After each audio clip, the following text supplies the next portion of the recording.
I decided to go and have an adventure on my own at the recycling center nearby to do some dumpster diving. Clearly didn't go dressed like this. I went there properly prepared, and by the entrance I asked a man, a very kind man, if I could go and actually collect something instead of dropping something for once. He was actually quite surprised but positively happy and said yes, by all means go along and see what you can find. And there I was in front of uh, this big collection of electronics in front of me, from electric appliances to computers to printers and scanners, all sorts of goodies from which you can get all sorts of things which are still in very good conditions.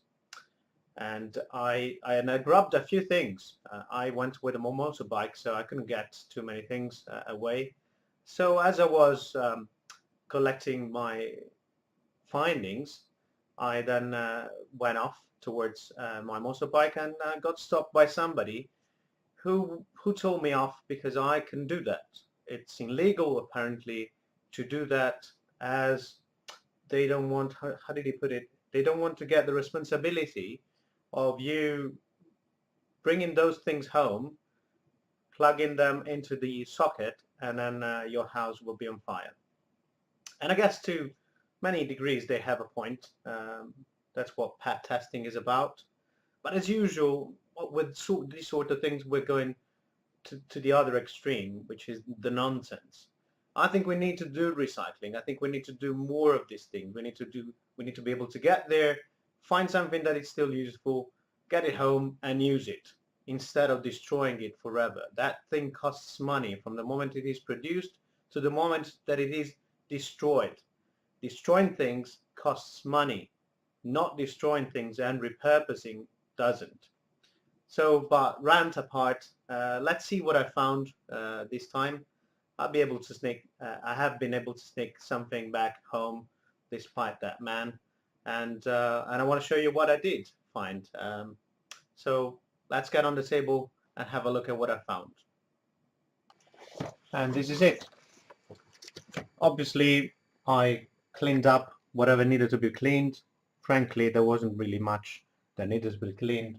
It was all in a plastic bag and in really, really very good conditions. So, first thing here seems to be some sort of a skybox. It's a sky hub, and let me just see if I can focus better on it.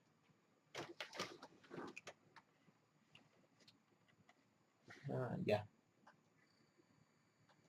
So it's a sky hub of some sort, and yes, connects to ADSL. Came with its little cable.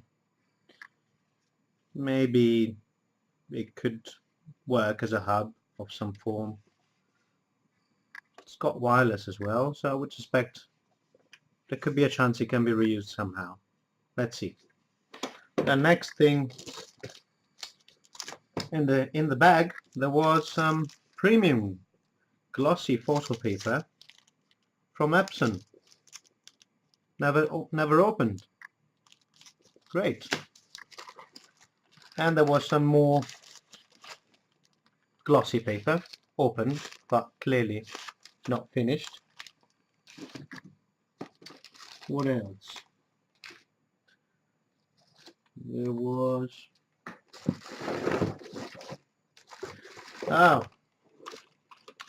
fantastic Netgear from another era, DG834G, and I suspect it is the type of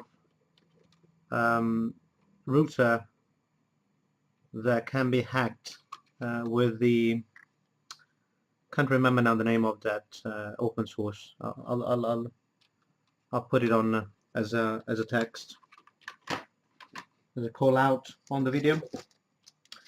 A brand new Epson cartridge. Seems to be original. Could it be?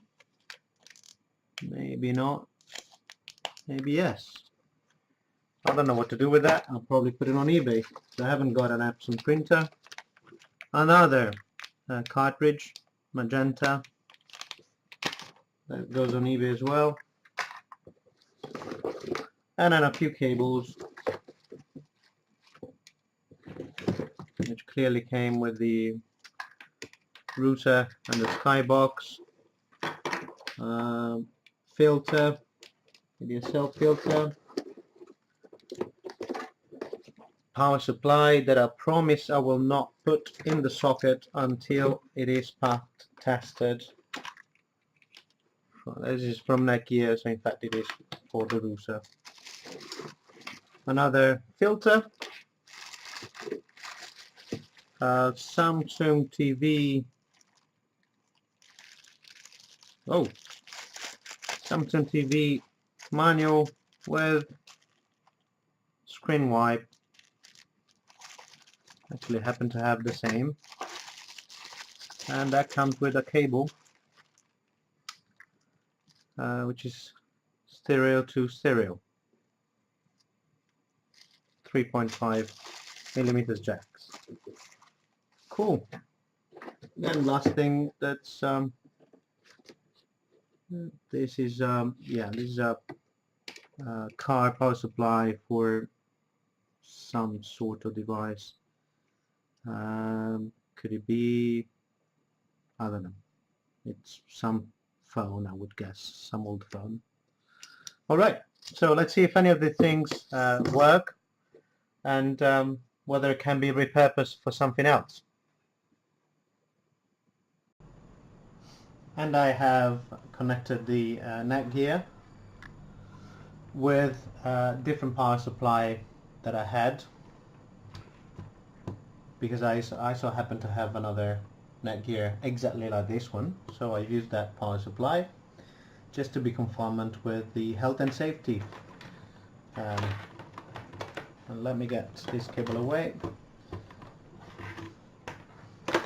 So I've connected the router, power is up, the link came up on port 4, and that's connected now to my lab, which is on an isolated part of my network. And the DHCP on this thing was still working. The computer connected to this cable got an IP address, and that was in the 192.168.0/24 network. Obviously, this Netgear was set up with the default IP address, which was the 0.1, and whole and behold, the password and username were default ones. So I had no troubles getting into the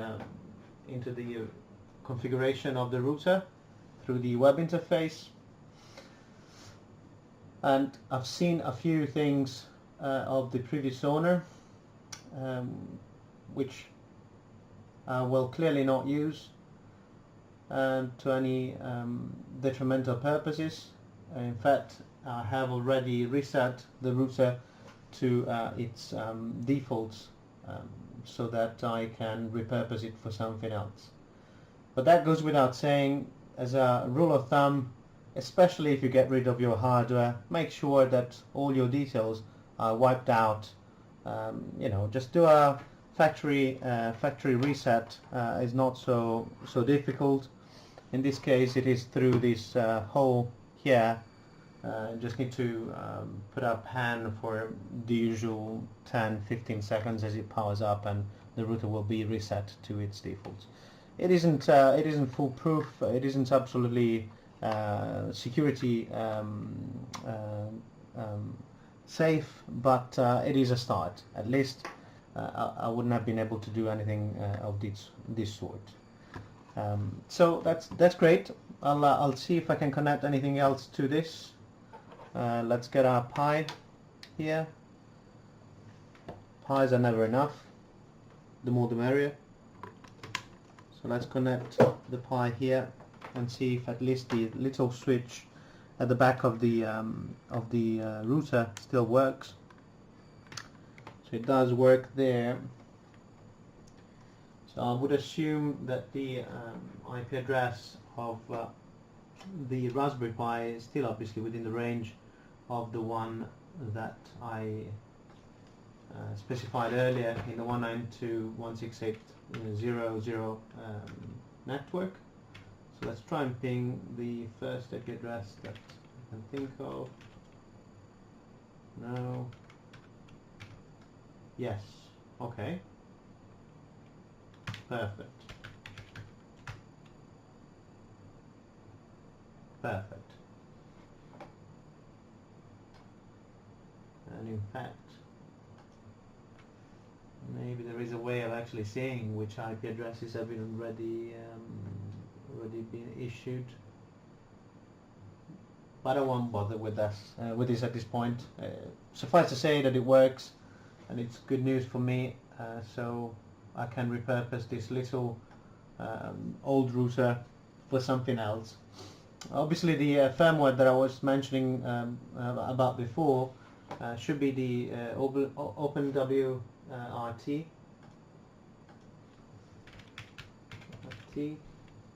It is, and this router should be one on which this firmware could be applied. I'll check that out later on.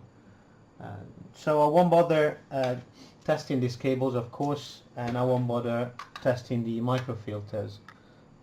They come so cheap. If these don't work when I need them, I will just chuck them away, no problems at all. So let's stop for a second and let's have a look at the SkyHub. Oh, in fact, what I forgot to say before I move to the SkyHub is that I have checked the wireless Wi-Fi access point from the Netgear, and it also works, not just because I can see the LED here of the wireless being enabled, but I have reset, as I said, the firmware and set my own parameters here, being able to connect with my phone. So that's great. This unit seems to be working completely.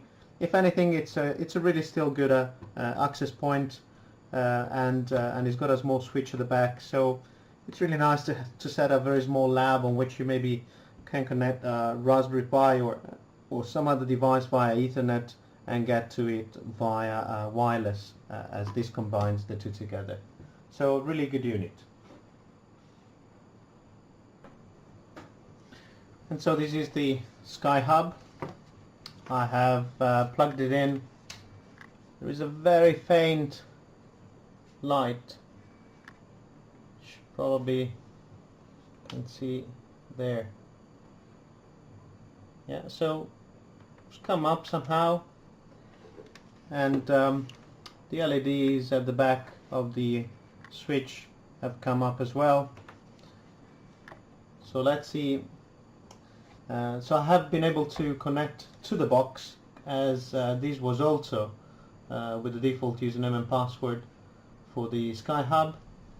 Again, reset the box to its factory settings, and now I'm able to get as before an IP address on the same range as usual, 192.168.0.0/24, and I will now connect the Pi to see if this switch is also working, which I have no doubts believing.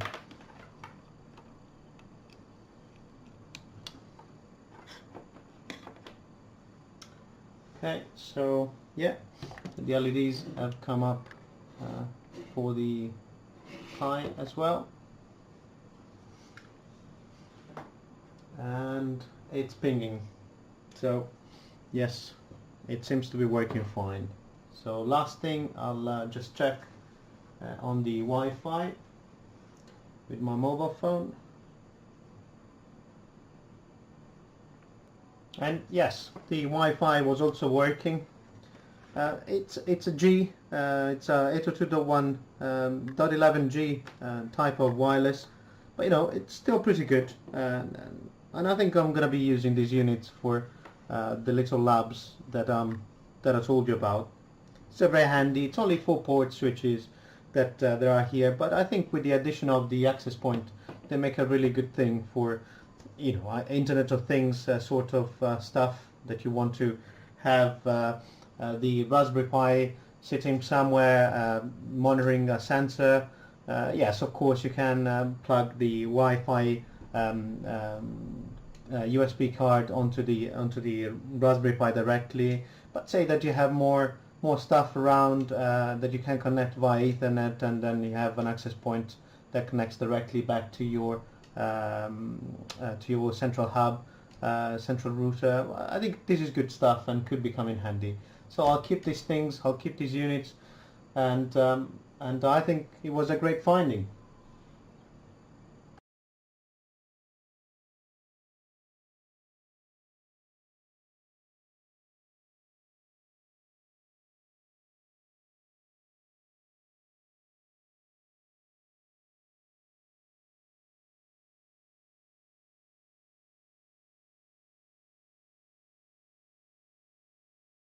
So all in all, it wasn't completely a waste of time, an entire waste of time to go to the recycling center. Of course, next time I would probably have to go to another one and see if there is somebody a bit more, I don't know, welcoming of the idea of recycling, without making excuses about safety.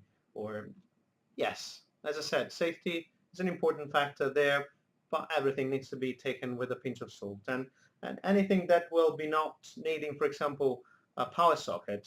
I can't think of many things at the moment, but certainly all sorts of cabling is dumped at the recycling centers. Nowadays, if you buy a power cord which is 20 meters long, it's still going to be good money. There were quite a few pretty brand new that could be easily reused. But in any case, even if you buy anything that has got a power supply, well, the worst thing you can do is you get the unit, you chuck the power supply if you're not sure that it is safe for use, and you buy a new power supply, or you get one of the ones you already have, like in my case. But 9 out of 10, I wouldn't imagine that those power supplies will be causing any big issues, especially because they are like 12 volts, 5 volts. They're not going to be really extremely dangerous. Having said that, pad testing is important. All things concerning health and safety are extremely important. So if you don't know what you're doing, don't do it. But if you do, I think recycling is a very good thing to do. So even this time, I think we come to a close, and thank you for watching. And as usual, that's all, folks. See you next time.